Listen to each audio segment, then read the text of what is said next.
Antes de presentarme, me presento yo un momento, así mi mensaje, yo presento Graph Everywhere, es una compañía especializada en soluciones de tecnología de grafos y hasta aquí llega mi parte comercial, ¿no? Para no quitar tiempo a todo lo que tenemos que decir sobre el valor que tiene ROI. Por lo tanto, gracias a todos. Y bueno, pues paso a presentar pues, las estrellas que tenemos hoy, ¿no? Del mundo de Analytics, inteligencia artificial. Y creo que voy a empezar por Francisco Escalona. Por favor, pasa. En este momento debiera de haber aplausos, pero no tenemos público, así que por favor, pasa. Si te quieres, te puedes sentar aquí. Francisco Escalona es el Data Science and Artificial Intelligence Leader de Orange, de la compañía Orange. También nos acompaña Eva Montoro.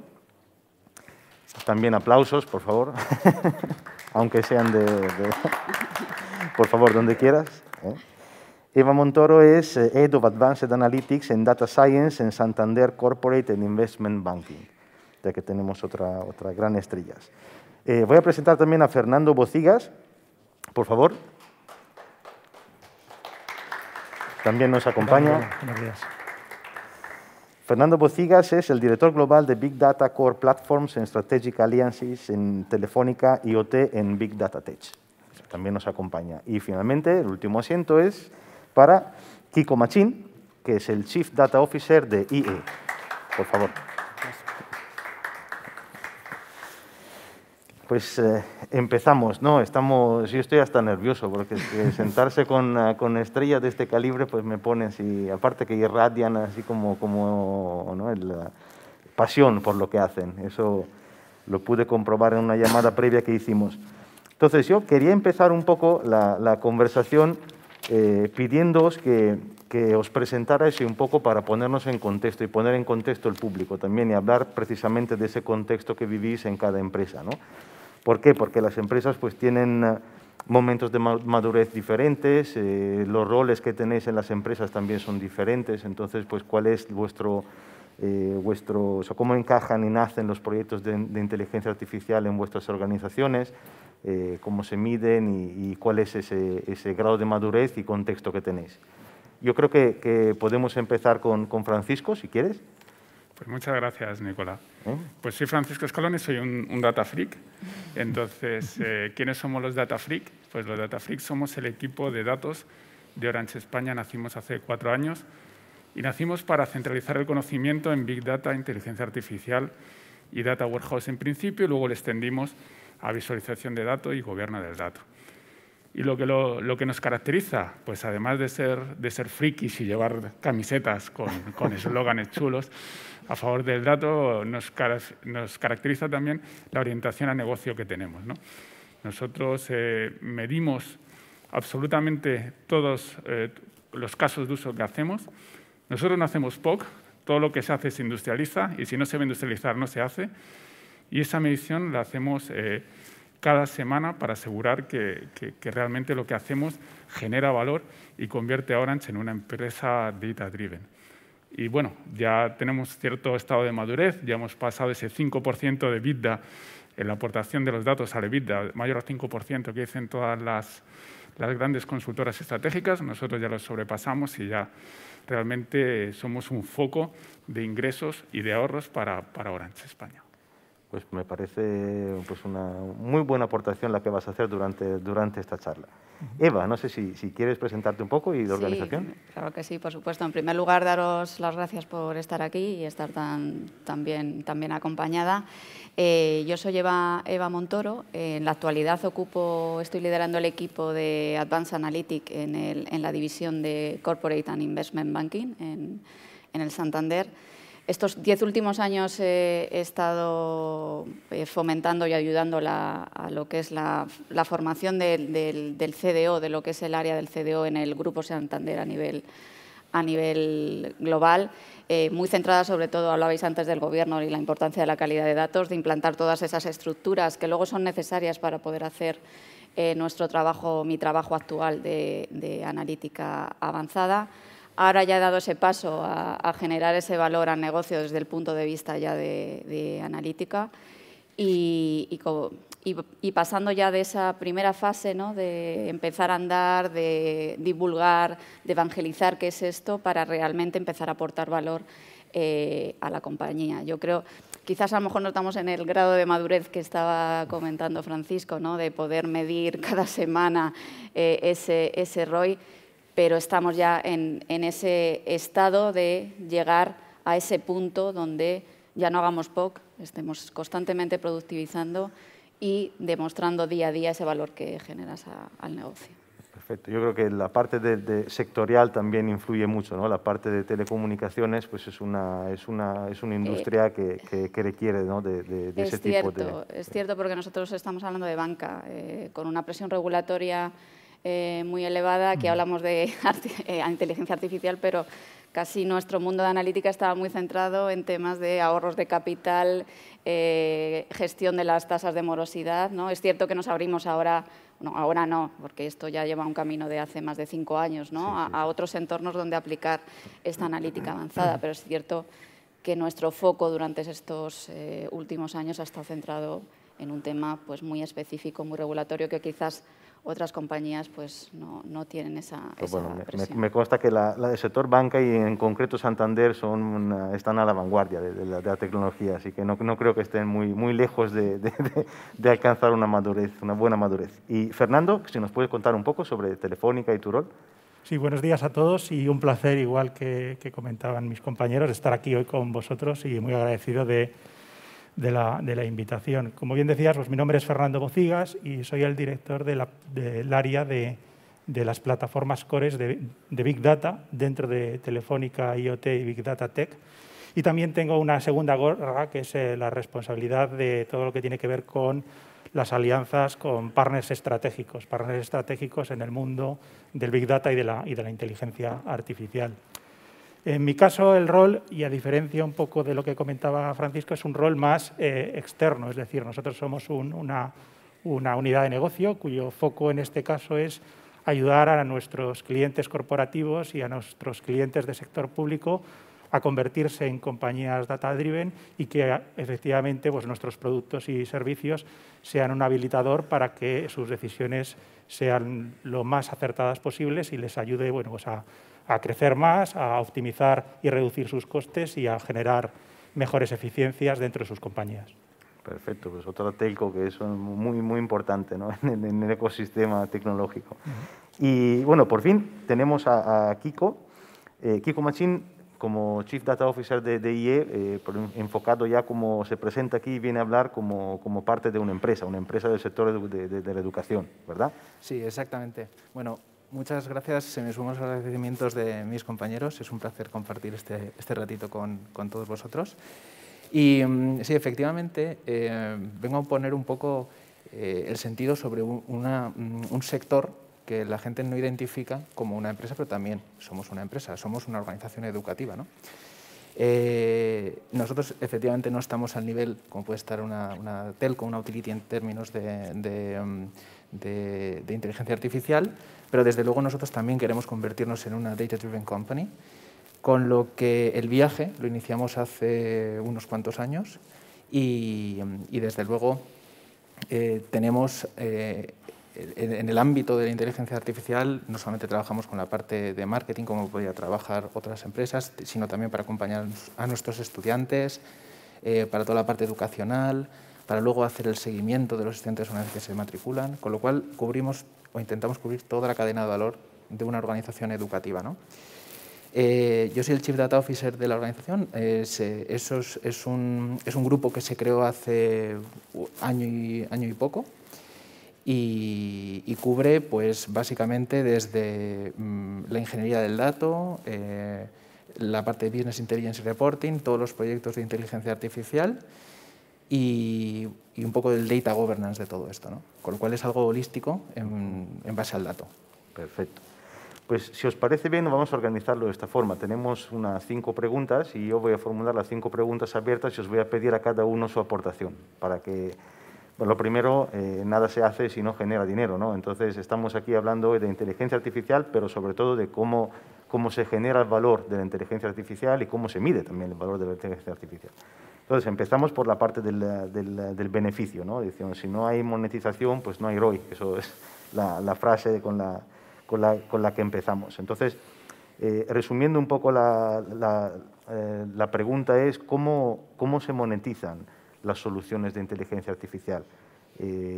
¿Cómo existen algún tipo de métricas para medirlas? ¿Tenéis métricas internas? ¿Cómo lo hacéis? Contarnos un poco cómo gestionáis la ambición de los proyectos de inteligencia artificial dentro de cada dirección, área y empresa, evidentemente.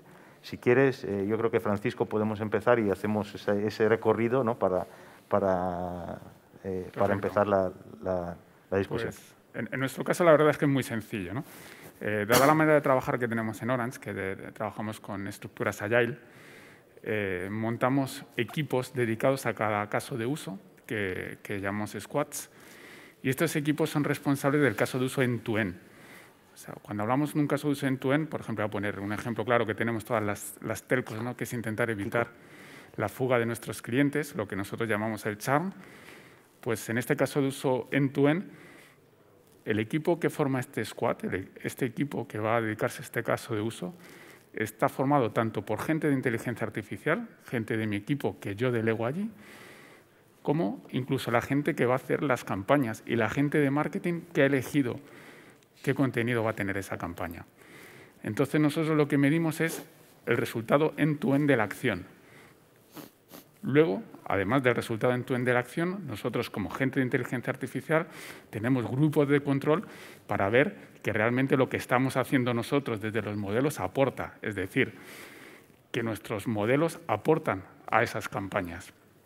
Entonces medimos tanto el resultado de la campaña en sí misma, de la oferta del marketing, como lo que puede aportar nuestros modelos, porque comparamos lo que nosotros hacemos versus un grupo de control. Pero al final, realmente lo importante es generar valor para la empresa y por eso medimos el end-to-end final, desde que empezamos el modelo hasta que se llama al cliente para ofrecerle una oferta y que no deje nuestra compañía. Y esto nosotros tenemos una herramienta que nos permite hacer ese seguimiento de manera semanal. Por eso digo que en nuestro caso, como lo que realmente medimos son acciones finales, en el caso de este, por ejemplo, del churn, medimos los clientes que le hacemos una oferta y no se van, es relativamente sencillo ver cuál es el impacto en negocio que tienen nuestros modelos y nuestras acciones. Perfecto, pues es algo muy interesante. Eva, por la parte de Santander. Bueno, comentabas el tema de la medición. Yo creo que es uno de los grandes retos cuando estás haciendo estos casos de uso y estas soluciones. Hay casos de uso muy claros, ¿no? Cuando estás hablando de un punto de vista de negocio, de captación de nuevos clientes, de mejora de precios, de abrirte a nuevos productos. Ahí normalmente esa medición es más sencilla de medir, ¿no? ¿Qué pasaría si no hiciera ninguna acción? ¿A qué pasaría si hago alguna acción? Lo que nos sucede a nosotros es que no solo estamos haciendo caso de uso desde un punto de vista de business, de negocio, sino que nosotros, por ejemplo, podemos estar acometiendo un caso de uso para blanqueo de capitales, ¿no? Cuando estás intentando, por ejemplo, buscar esos patrones de blanqueo de capitales, medir ese retorno en la inversión resulta más complicado. Es evidente, tienes que buscar una fórmula diferente a la que estás usando cuando estás intentando captar nuevos clientes. Aquí te tienes que ir a mediciones de si no solo ya la problemática que podría sucederme si me hacen blanqueo de capitales o me hacen un ciberataque, ¿no? Sino la penalización que puede tener eso desde un punto de vista regulatorio. Eso cuando estamos hablando de casos de uso, por ejemplo, de este tipo. Cuando estamos hablando de casos de uso de capital, pues aquí está muy claro cómo se calcula también ese retorno. Pero si estoy hablando de mejora de procesos, esto es más complicado, porque lo que te sucede muchas veces en la compañía es... Aquí el business case normalmente es bastante claro, ¿no? Ahorro de FTEs es lo que normalmente traduce, no la compañía, sino para quien estás haciendo el caso. Y muchas veces no es eso, ¿no? Cuesta decir no es ahorro de FTEs, ¿no? Ese tiempo que estás dedicando lo puedes hacer en otras cosas. Pero yo para mí creo que es el más complejo de de vender y de hacer comprender a otros la bondad de la inteligencia artificial. Es lo que me digo, bajo el papel todo el mundo lo comprende, llevarlo a la práctica es lo que quizás a todos nos echa un poco para atrás. Pero yo creo que la medición del ROI es uno de los grandes retos de poder medir, a todo caso de uso, tener un ROI claro. Claro, en banca se habla mucho de riesgo reputacional también, ¿no? Ligado mucho a la parte de fraude, blanqueo, etcétera. Eso es compliance, ¿no? Toda la zona de... Claro, yo diría que como nosotros acometemos la inteligencia artificial para cualquier caso de uso que pueda ser beneficioso para el banco, más allá de un punto de vista de negocio puro, las métricas que tenemos son variadas, porque podemos estar midiendo un riesgo reputacional, un riesgo operacional, un consumo de capital. Entonces, yo creo que se abre bastante el abanico de métricas a la hora de medir ese ROI. Perfecto. Fernando.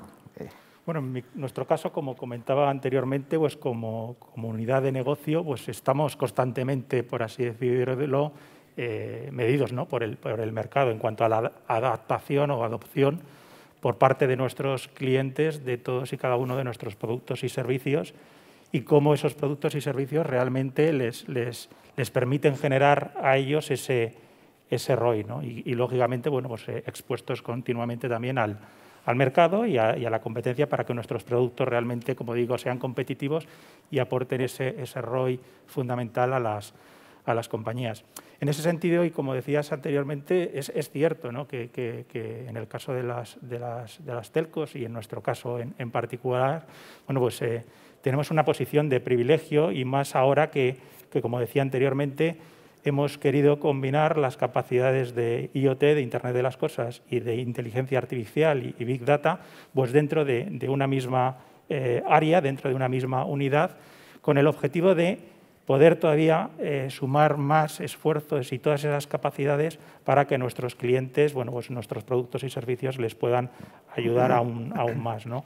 Es decir, todo lo que hoy se puede recoger a través de los múltiples sensores y dispositivos que hay en el mercado y en nuestros clientes y nosotros mismos llevamos, si lo combinamos lógicamente con los datos anonimizados que conseguimos generar fruto de las interacciones que tenemos todos y cada uno de nosotros a través de nuestros dispositivos móviles en la red, y si a eso lo sumamos y lo ponemos en plataformas de servicios que ya de algún modo permiten visualizar esos datos y consumir esos datos, y ya por último le damos esa capa adicional de valor y de inteligencia artificial precisamente para poder aportar, bueno, pues con modelos prescriptivos y predictivos todo aquel valor y todo aquel retorno que a nuestros clientes les hacen ser más eficientes, pues, en múltiples sectores, en sector público, por supuesto, turismo, retail, transporte, y como digo, en todos y cada uno de ellos, lógicamente, para poder ser competitivos y ganar ese tipo de oportunidades, pues tenemos que, lógicamente,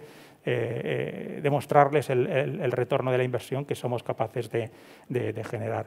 A veces, bueno, pues ayudándoles a incrementar sus ventas, otras veces, lógicamente, ayudándoles a reducir los costes o, en algunos casos, bueno, pues ganando eficiencias. Ese es fundamentalmente nuestro cometido. Es interesante porque vosotros lo vendéis, este valor hacia el exterior, entonces lo tenéis que tener muy claro porque si no, no habría manera, ¿no?, de convencer otras empresas a eso. Kiko, adelante. Bueno, pues yo sí que quería decir que desde un punto de vista conceptual medir el ROI debería ser sencillo, ¿no? Estamos todos de acuerdo que simplemente habría que obtener un indicador antes y después compararlo y ver si al final funciona o no funciona, ¿no? El problema está que en muchos de esos casos no es tan fácil hacer esa medición. ¿Por qué? Porque, por ejemplo, cuando estamos haciendo, por ejemplo, desde un punto de vista de desarrollo comercial, si queremos ver si algún proyecto que hagamos de inteligencia artificial tiene impacto en el negocio y, por tanto, nos incrementa, por ejemplo, las ventas, ¿no? ¿Cómo hacemos esa medición? ¿Cómo podemos atribuir que un determinado lead, por ejemplo, entre por un determinado canal y, por tanto, digamos, efectivamente, la acción que hemos hecho del proyecto, el bot que hemos hecho, la propensión que hemos realizado para estudiar si ese lead se convierte o no convierte, cómo hacemos esa atribución es complicado, ¿no? Por tanto, desde un punto de vista teórico sería sencillo, realmente luego no lo es. Eso quería poner encima de la mesa y luego, por otro lado, decir que, sobre todo, y aquí sí que entra un poco la idiosincrasia de nuestro sector, muchas veces no tiene un sentido económico, y es a donde yo voy, ¿no? No solamente podemos intentar medir con la complejidad que comentaba desde un punto de vista económico, sino también desde un punto de vista más de estrategia, ¿no? A veces. Es decir, oye, es algo que necesito hacer. Y pongo un ejemplo aquí. Nosotros, por ejemplo, hacemos mucho en Learning Analytics, ¿no? Todo lo que estamos estudiando para acompañar al estudiante, al final podría ser un valor que percibe el estudiante, pero no tiene por qué saber qué hay detrás de esta tecnología, con lo cual es algo que no atribuye ni podría atribuírsele a un coste, por ejemplo, en su matrícula. Digamos que sabemos que queremos hacer eso para generar mejores productos, y esto es aplicable a todas las industrias, es decir, hay a veces casos de negocio que simplemente es quiero mejorar mi producto, pero a veces no es tan sencillo, y esto ya sí que es mucho más complicado, el atribuirlo luego a un coste de forma que tenga que ver desde un punto de vista económico, digamos, ¿no? Por tanto, digamos, hay ROI donde sí que tenemos que tener una perspectiva económica y, por otro lado, otra perspectiva, pues digamos, de estrategia, por ejemplo, de satisfacción del cliente, satisfacción en el producto, satisfacción luego en la postventa, por ejemplo. Con lo cual, ese ROI se mide también, obviamente, con indicadores, pero no desde un punto de vista económico. Claro, es más complejo, ¿no? Porque ya es construir una marca potente y algo que realmente aporte beneficios a un nivel de facilidad de uso, a un nivel de estabilidad, plataforma que se ofrecen, o sea que también es interesante. Hemos hablado también de eso y creo que más adelante volveremos a hablar de la parte de medición un poco más a fondo. Bueno, lo primero es la parte de ponerlo en valor. La siguiente pregunta va sobre los costes, ¿no? La parte del coste. ¿Cuáles son los costes directos indiscutibles? ¿Hay costes indirectos? ¿Qué costes hay que impedir que se imputen a la parte a las áreas de inteligencia artificial? ¿O cómo se distribuyen en general los costes de esos proyectos? Yo creo que volvemos a hacer la misma ronda, ¿o os parece? Sí. Bueno, Francisco. Bueno, nosotros los costes directos son claros, ¿no? Nosotros tenemos costes de personas y de computación.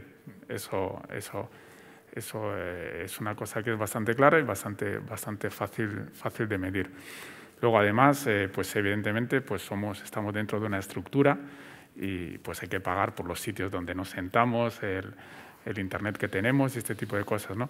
Pero en el caso de medir los costes, yo creo que lo más sencillo tampoco es tampoco hay que darle demasiadas vueltas. Veamos cómo podemos medir las cosas de una manera sencilla. Costes de computación a día de hoy, todos los que trabajamos en la nube, pues es darle un clic y ya lo ves. O sea, es realmente sencillo, no es como antes que teníamos, cuando trabajabas on-premise, pues era más difícil. Ahora, si trabajas en la nube, realmente máquina que levantas, segundo que pagas. O sea, que eso es bastante sencillo y ver las personas que están trabajando, ¿no?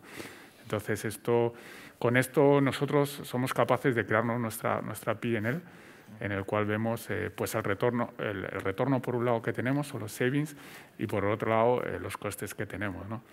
Y en el caso, una cosa que quería decir antes, ¿no? Con respecto a cómo medir, pues hay dos cosas importantes. Una es, siempre hay que intentar medir cosas y, por ejemplo, el NPS para la reputación, intentar ver esto cuánto te impacta en el EBITDA y con esto ya puedes un poco justificar, ¿no? el tener proyectos que a lo mejor no tienen impacto directo en negocio de dinero, pero sí en un NPS, y tú tienes que ser capaz de hacer esa traslación a ver cuánto esa reputación te impacta en tus ingresos, porque es importante tener ese retorno bastante claro desde el principio para ganar legitimidad dentro de la casa y no ser un centro de coste, ¿no? Y eso es muy importante, porque si no, el coste es muy fácil de medir. Como he dicho antes, el coste es darle un clic y ya ves el coste o ves el sueldo de las personas. Pero si no eres capaz de medir el retorno, de repente siempre alguien te puede ver, oye, este se ha gastado 1 millón de euros, ¿qué me ha retornado? Y cuando vienen las vacas flacas, pues es mejor decir, oye, sí, yo me he gastado este dinero, pero yo ya sí tengo una estructura madura que multiplica tu inversión por 5, ¿no? Que es un poco también lo que dicen las grandes consultoras. Nosotros pasamos ese 5, el por 5 de lo que producimos con esa inversión. Entonces, el coste es fácil de medir, intenta medir el retorno para poder justificar y que cuando vengan las vacas flacas recorten al de al lado, que no te recorten a ti. Eso está muy bien. Yo estoy totalmente de acuerdo con lo que está diciendo Francisco. Yo creo que el coste es más fácil de medir en nuestros casos porque también estamos hablando de personas y estamos hablando de tecnología y realmente lo que justifica ese coste es el beneficio que obtienes con nuestro trabajo. Además, yo creo que en nuestros casos hay que entender una cosa. Hay una inversión, yo creo, inicial fuerte en relación a personas y a tecnología, pero luego hay que medir la reutilización que tú estás haciendo tanto de esa tecnología, de esas personas y ese conocimiento, ¿no? Yo una de las cosas que fomento mucho en mi organización es la reutilización de soluciones, ¿no?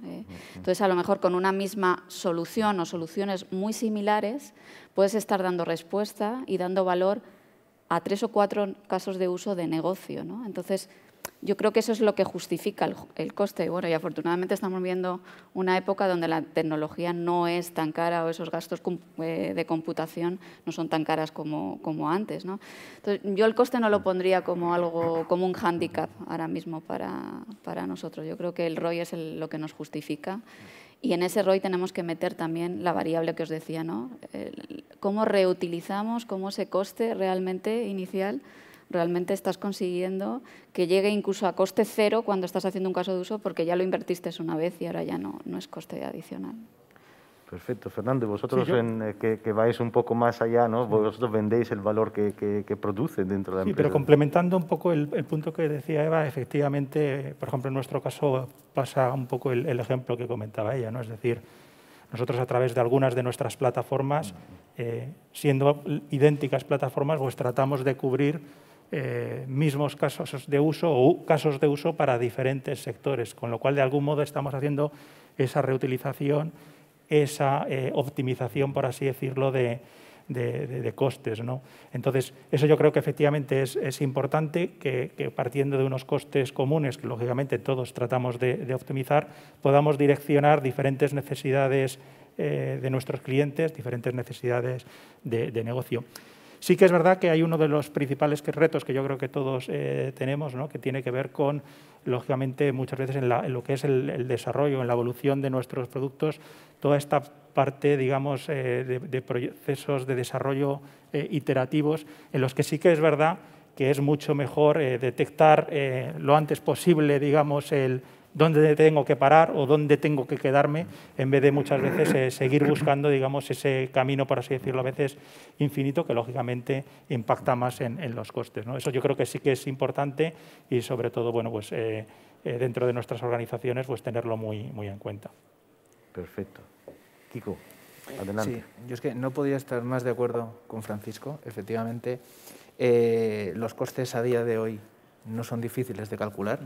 Se pueden estructurar perfectamente en función de si un proyecto lo hace o es para un determinado departamento o para otro, se instancian diferentes servidores o una diferente infraestructura.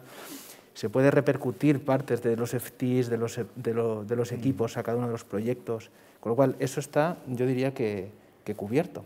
Y como también decía Eva, no es ahora mismo el hándicap.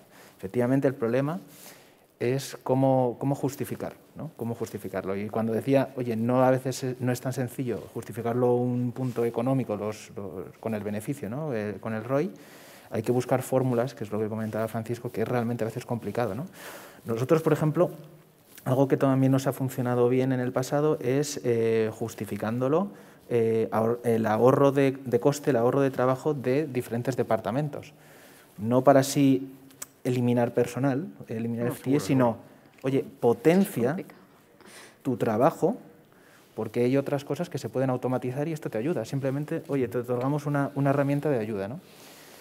Digamos entonces que efectivamente la complejidad está en la parte del beneficio, el cómo identificar y justificar ese ROI, porque en la parte de coste, gracias a Dios, ahora mismo el coste no es demasiado alto. Y yo sí que me gustaría aquí lanzar y decir que para mí es muy importante, yo siempre digo que lo más importante de todo esto, de la inteligencia artificial, todo lo que estamos viviendo con el dato y la explosión de los datos, son las personas. Es el equipo que tienes que formar. Con lo cual es algo muy bonito, sobre todo al principio, cuando estás empezando a montar la arquitectura, estás empezando a montar esta estructura, cuando hablamos de coste, es que tienes que pensar exactamente en las personas, en la estructura, en el equipo, en formar a ciertas personas, en empoderarlas, ¿no? Y todo eso es un coste, yo digo que es un coste muy bonito porque al final es formar a, por ejemplo, personas que tenías en tu departamento que tenían una intención de, oye, pues me gustaría hacer BI o me gustaría hacer esto. Y entonces al final es un coste inicial que luego va a repercutir efectivamente en tener un equipo más potente. Y simplemente quería decir eso, porque es algo, yo francamente es de las cosas más bonitas y más chulas que ha sido el montar este equipo desde el principio y no sé, es algo que quería comentar aquí con vosotros. Y hablando de equipos, creo que bueno, hay equipos más grandes y más pequeños, ¿no? Yo creo que Orange tiene un muy buen equipo de personas que están involucradas en esto. Bueno, la siguiente es acerca del horizonte temporal de los proyectos, ¿no? Y bueno, damos un poco por eso de que existen proyectos más largos y más cortos. ¿Cómo se gestiona ese tipo de horizonte temporal? ¿Cómo nacen las iniciativas? Si se pueden separar en la parte de selección de iniciativa, la concepción de iniciativa, optimización, escalado, etcétera. Nosotros básicamente lo dividimos en tres, ¿no? Una parte que son los enablers tecnológicos, que en estos pues tiene poca medición, ¿no?, de retorno. Esto lo tenemos que hacer sí o sí porque son los ladrillos para construir después los casos de uso, ¿no? Estos facilitadores tecnológicos, por no decir enablers.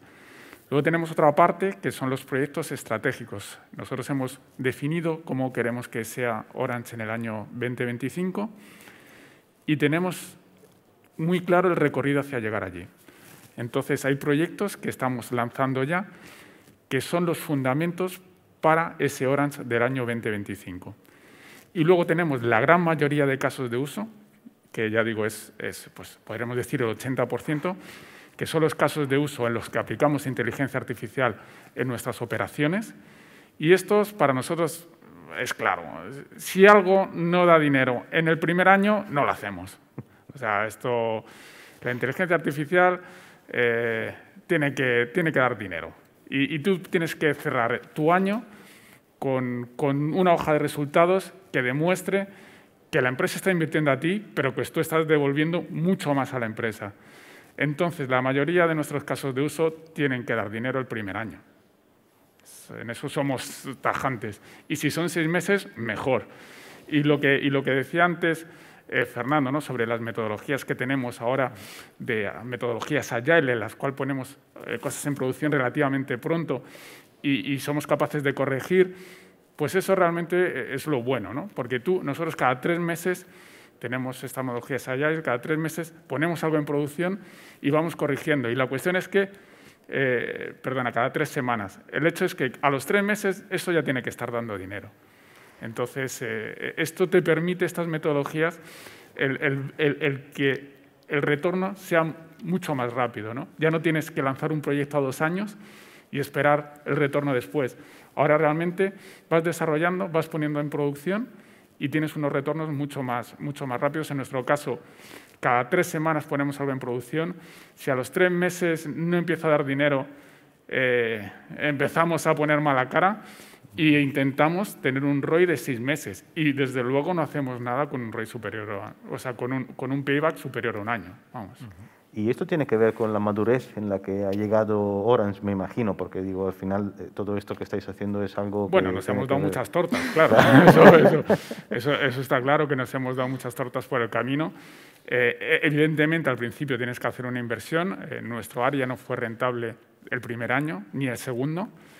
Eso es un hecho, tienes que hacer una primera inversión en esa parte de personas que decía Kiko, esa parte de cultura, esa parte de infraestructura, esa parte de de fundamentos tecnológicos y luego a partir de ahí pues tienes una parte de inversión a futuro, como he dicho, con proyectos estratégicos o piezas tecnológicas y luego la churrera, que es lo que te tiene que dar de comer y justificar, ¿no?, el hecho de que se realicen inversiones fuertes, porque no olvidemos que son inversiones fuertes en inteligencia artificial en una gran empresa. Claro que sí. Eva, desde vuestro punto de vista. Yo aquí totalmente, suscribo todo lo que está diciendo Francisco. Y cuando te metes en o sea, tienes que tener claro tu estrategia, hacia dónde quieres ir. Evidentemente está esa inversión fuerte inicial para poder poner la tecnología, poner las personas y empezar a divulgar la importancia de la inteligencia artificial en las compañías y el valor que puede dar. Pero cuando ya has pasado de esa fase con pequeñas pruebas de concepto y has puesto algo en producción y has demostrado el valor, los casos tienen que ser a corto. O sea, tener un proyecto grande, un plan, pues puede ser a 1 año, 2 años, pero separarlo y poner hitos intermedios donde vas entregando MVPs, los vas poniendo en producción y vas demostrando. Para que si algo va mal, oye, hasta aquí hemos llegado, no tiene sentido seguir. O sea, meterte en proyectos faraónicos en nuestro mundo creo que es un error. O sea, tienes que tener muy clara la estrategia e ir haciendo esos pasitos de bebé, como digo yo, hasta llegar a ser, hasta conseguir tu objetivo final. Y no hay que olvidar que estamos constantemente, además, salen cosas nuevas, se nos ocurren cosas nuevas, entonces hay que estar también en esa dinámica de no puedes pensar en 1 año, es que en 1 año te han cambiado las cosas. Entonces, pasitos de bebé, yo siempre digo. Fernando. En nuestro caso, también nos marca mucho lo que son las prioridades, digamos, de nuestra compañía, es decir, las prioridades para nosotros de 4 mercados como es España, Reino Unido, Alemania y Brasil. Es importante que los productos y servicios vayan a tener una buena aceptación por parte de estos mercados que son prioritarios para nosotros. También es muy importante que el tipo de producto, de servicio que lancemos o que estemos comercializando sea capaz de generar esa recurrencia, ¿no? Es decir, ese grado de ligazón con nuestros clientes que les permitan a ellos constantemente, digamos, estar optimizando o mejorando sus procesos de optimización o de crecimiento de negocio. Y luego también para nosotros también yo creo que es muy, muy importante, evidentemente, la satisfacción de nuestros clientes y de los clientes de nuestros clientes. Entonces también ahí tenemos como prioritario también trabajar de forma muy estrecha con partners que, lógicamente, muchas veces nos ayudan a poder escalar y a poder resolver necesidades de nuestros clientes de forma mucho más rápida y también trabajando con la industria, ¿no? Incluso con nuestros compañeros Orange y con Vodafone también tenemos iniciativas comunes con el objetivo, de algún modo, de ayudar a los clientes corporativos, ¿no? Con lo cual, bueno, pues son ese tipo, digamos, de temas que tenemos que tener muy en cuenta en ese horizonte temporal. Fernando, perdóname, y a la sociedad. También ayudamos a la sociedad. Sí, también, el Big Data for Social Good. No hay que olvidar que las telecos, de la mano, pues hemos suministrado información ingente al Gobierno durante la crisis del COVID. Entonces, nosotros trabajamos muy de la mano para dar un impulso social muy importante desde los datos que nosotros tenemos. Esto es muy interesante, muy interesante. Kiko. Sí, pues yo sí que quería decir que el horizonte temporal a veces no lo podemos marcar nosotros, lo marca un poco el caso de negocio. En líneas generales, estoy con mis compañeros que al final implantas un proyecto y ponemos un motor que nos ayuda a predecir cualquier tipo de comportamiento y generalmente se puede empezar a medir desde el día D+1 y lo que comentábamos todos, ¿no? Que oye, nos ponemos un horizonte de pues, no más de 1 año lo que se establezca para intentar identificar ese ROI, ¿no? Pero hay ciertos proyectos donde, volvemos al principio, el problema está en hacer la medición para hacer la comparación e intentar sacar este ROI. Y entonces hay ciertos proyectos donde, por ejemplo, depende para nosotros cualquier proyecto que tenga que ver con el área comercial, un producto que se madura la compra, en nuestro caso, 1 año y medio, 2 años, ¿cómo yo puedo saber si la atribución que yo le estoy haciendo, si yo, por ejemplo, nosotros montamos un motor que diga atribuye para este canal o para este otro canal cierto budget de marketing, por ejemplo, y de esta forma vas a optimizar que los leads conviertan mejor, ¿cómo nosotros vamos a poder hacer la medición de antes y después si no concluye el ciclo de vida de compra, ¿verdad? Con lo cual, esto que decíamos al principio de, no, yo pongo el motor y ya empiezo a medir, pero ¿cómo vas a medir y comparar para poder sacar y saber si ese ROI es positivo o no? Hace falta que termine el ciclo de vida, por tanto, ¿no? Entonces es algo que quería poner porque a veces sí que, muchas veces se puede montar un proyecto y se saca directamente, se empieza a medir, pero hay otras veces que no. Y hace falta eso, el ciclo de vida, en este caso de venta, ¿no? Por tanto, yo creo que depende un poco del equipo. Y simplemente por comentar las fases, yo sí que creo que es importante esta forma agile y simplemente querría aportar que para nosotros nos ha venido muy bien el crear equipos híbridos, ¿no? Esto es algo que ya se hacía desde hace tiempo, pero nosotros esto lo tenemos en el ADN. Es decir, montamos una parte de equipo del Data Office y luego, con cada una de las áreas usuarias, si es una parte académica, si es la parte comercial, montamos pequeños grupos de trabajo e iteramos, ¿no? Entonces, yo creo que esto es clave. No solamente la parte de Agile, sino esta formación de equipos, de task force, digamos, ¿no? Hemos pintado un buen panorama, ¿no?, sobre el valor de proyectos de inteligencia artificial. Tenemos unos 5 minutos más, yo creo que podemos lanzar una pregunta más para que rápidamente la contestemos, y es sobre el liderazgo, la responsabilidad, los objetivos, es decir, quién lidera, quién es el dueño del ROI, de cada proyecto de inteligencia artificial. Yo la voy a cortar mucho porque si no me extiendo demasiado y con la pregunta me como los 5 minutos, pero ¿quién es el responsable del valor de ROI de cada proyecto? En nuestro caso, digamos que hay dos, ¿no? Uno, nosotros hacemos un cómputo global de nuestra cuenta de resultados para saber si el área de datos y los data freaks somos rentables o muy rentables o extremadamente rentables, como es el caso. Pero sí que es cierto que nosotros, por ejemplo, lo que sí que pedimos es con el responsable financiero de Orange que la gente de negocio se comprometa, y eso es fundamental. Entonces, para ello, si alguien nos pide ayuda para incrementar 2 millones de euros en ventas, como nos va a pedir ayuda delante del director financiero, el año que viene tendrá 2 millones más de objetivos de ventas. Claro. Y si alguien nos pide ayuda para reducir 3 millones los gastos de despliegue de red, pues, como lo dice delante el director financiero, el año que viene tendrá 3 millones de euros menos para su despliegue de red. Entonces, es muy importante ese doble commitment o esa doble implicación.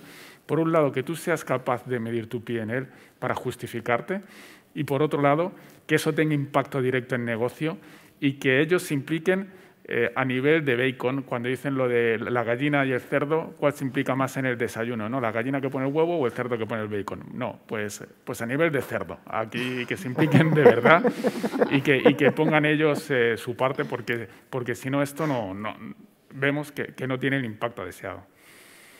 Correcto. Nosotros podemos hacer cosas y medir nuestro P&L, pero al final estamos dando servicio a ese negocio. Entonces, el ROI al final descansa en ellos. Nosotros tenemos que ser un facilitador, un optimizador, pero en última instancia, para mí son ellos ese responsable de ese ROI, con nuestro commitment, como decía, evidentemente. Tenemos que ser convencidos cuando estamos haciendo nuestro trabajo, estamos ayudando a nuestros compañeros y a nuestra empresa a mejorar, ¿no? Perfecto. Fernando. Sí, no, por supuesto. Ahí nosotros, como responsables de producto, lógicamente tenemos esa responsabilidad, pero es una responsabilidad muchas veces compartida. Es decir, si queremos lanzar un nuevo producto, un nuevo servicio, ese compromiso no solamente tiene que venir del área de productos, sino, lógicamente, del sector o sectores a los que queremos lanzar ese producto y ese servicio. Y, evidentemente, el producto aparecerá, pero también aparecerá la cuota correspondiente de ingresos o de ventas, pues en ese país concreto o en ese vertical concreto o para ese segmento de clientes concreto. Con lo cual, bueno, pues en ese sentido, los objetivos son compartidos y, por tanto, la responsabilidad. Perfecto. Kiko, ¿qué opinas al respecto? Nada, ¿Estás de acuerdo? Tengo que decir, esta pregunta ya es realmente sencilla. Estamos todos de acuerdo, esto es obvio, ¿no? Lo que sí que diría que nosotros, a la hora de justificar ciertos proyectos o de explicar una vez que se han terminado, pues sí que podemos ir de la mano, pero al final la responsabilidad tiene que caer del área que demanda y la que luego se les va a pedir, como decía Francisco, pues desde el área financiera, pues ciertos objetivos, ¿no? Podemos acompañar, pero nunca ser los responsables de eso. Claro. Pues perfecto, pues ya, trasladada la responsabilidad a la parte de negocio, ¿no? Bueno, compartida. ¿Qué le ponemos? ¿Un 80-20?